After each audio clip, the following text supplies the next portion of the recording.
पुष्पक विमान पर बैठकर, उत्तरकांड में भी उसका वर्णन आता है, भगवान अयोध्या आए।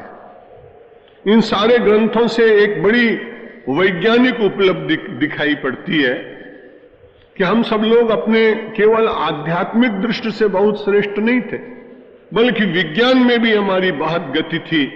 यदि ऐसा नहीं होता तो पुष्पक विमान कहां से आया।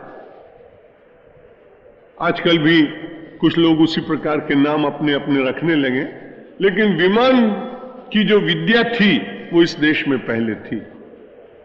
और दूसरा एक और मैंने रामचरितमानस की एक चौपाई में पढ़ा कि नभ चढ़ बरसई विपुल अंगारा, आकाश में से बम वर्षा की जाती।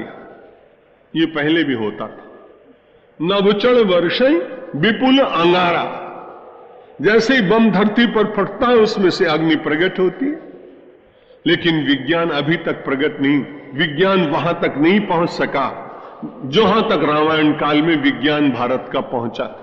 अर्धाली पढ़िए कि नभ चढ़ बरसई विपुल अंगारा और भूइते प्रगट होई जलधारा।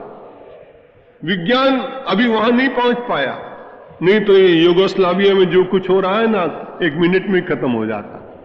वो विज्ञान में बताते हैं कि जब ऊपर से कोई बम्बार्डमेंट कर देता था तो दूसरे शस्त्र को जानने वाला व्यक्ति ऐसा शस्त्र फेंकता था कि धरती में से पानी की धारा प्रकट हो जाती थी और बम के जितनी भी अग्नि है वो सब शमित हो जाती। विज्ञान वहां तक पहुंचा कि वो मिसाइल से फेंक सकता है, बमों को डाल सकता है, लेकिन विज्ञान के द्वारा तुरंत जल की धाराएं प्रकट हो जाएं और अग्नि शमित हो जाए, वहां विज्ञान अभी नहीं पहुंचा है। लगता है कि विज्ञान को भारतवर्ष के इस विज्ञान तक पहुंचने में अभी पर्याप्त समय लगे।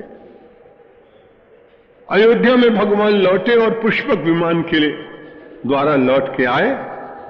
अयोध्या गमनम पश्चात राज्ये रामाभिषेचनम एवं आदीनि कर्माणि ममैवाचरितान्यपि। मेरे ही आश्रय से या उनकी आज्ञा से मैंने इन सब कार्यों को पूर्ण किया, क्योंकि वो तो सच्चिदानंद भगवान है। बार बार ये बात जानकी जी कह रही हैं, क्योंकि हनुमान जी को कहीं ऐसा न हो जाए कि राम जी कुछ करते हैं। अगर राम जी कुछ करते हैं तो अभी बोल चुके हैं कि रामम विद्धि परम ब्रह्म, तो ब्रह्म तो कुछ करता नहीं। इसलिए फिर बड़े स्पष्ट रूप से कहती जानकी माता कि रामो न गच्छति न तिष्ठति न अनुशोचति आकांक्षते त्यजति नो न करोति किंचित आनंद मूर्ति रचल परिणामहीनो कि माया गुणा ननुगतो ही तथा विभाति। माया का आश्रय ले लेने के कारण अनुभाति, ऐसा लगता है कि राम कुछ कर रहे हैं, लेकिन बड़ी सीधी सी बात कहते हैं। जानकी जी माता जी कह रही कि रामो न गच्छति, राम न तो कहीं जाते हैं, न तिष्ठति, न कहीं बैठते हैं, न शोचति, न कभी शोक करते हैं, न आकांक्षते। अगर राम भी आकांक्षा करने लगे तो जीव हो जाएगा, क्योंकि आकांक्षा तो मनुष्य के भीतर जागती है। अतृप्त हम सब लोगों के पूर्व जन्म के जो शेष हैं वो बार बार प्रकट होते हैं, और सामान्य व्यक्ति से लेकर और राजा पर्यंत तक कोई न कोई आकांक्षा में व्यक्ति जीता है। तो राम आकांक्षा में कैसे जिए? जानकी जी निषेध करती हैं, रामो न गच्छति, राम जाते नहीं, राम कहीं तिष्ठति, बैठते नहीं, राम सोचते नहीं, न कांक्षते, आकांक्षा नहीं करते, त्यजति नो न करोति किंचित, न कुछ ग्रहण करते और न कुछ छोड़ते।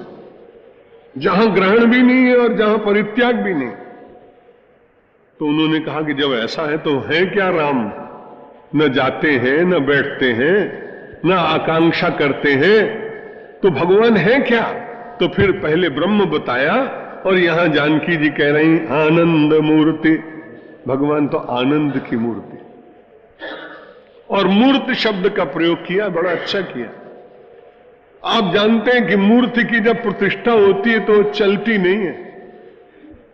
किसी भी मंदिर में वेद मंत्रों के द्वारा प्रतिष्ठा हो जाने के बाद मूर्ति चलती नहीं है, लोग कहते हैं 400 वर्ष पुरानी प्रतिमा, 1000 वर्ष पुरानी प्रतिमा है।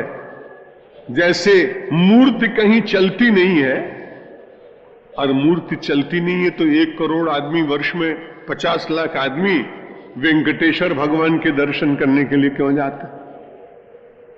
तिरुपति में क्यों जाते? भगवान तो चलते नहीं, वो तो अचल है। तो फिर मानव को मिलता क्या है?